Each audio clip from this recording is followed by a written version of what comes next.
How to change the Google Form owner. Hi everyone, this is Kate and welcome back to another video. And on today's video, we will learn how we can change Google Form owner. So without further delay, let's get started with this video.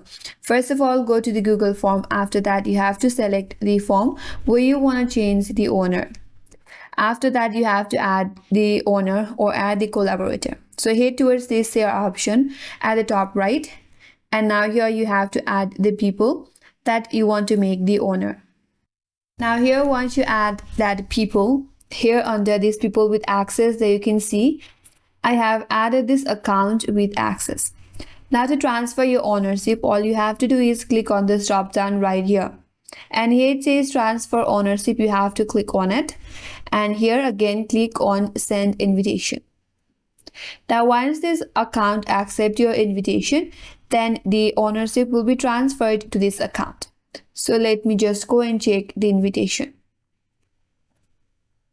There you can see I have the invitation. Now here you have to tap on accept, or the person should accept your invitation.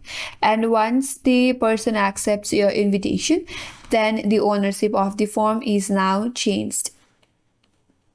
If you refresh this page and head towards this option again, there you can see the ownership of the form has been changed. So that's the way to change the ownership of a form, and that's all for today's video. Hope this video was helpful, and if you're new to our channel, consider subscribing. Thank you for watching and stay tuned for more videos.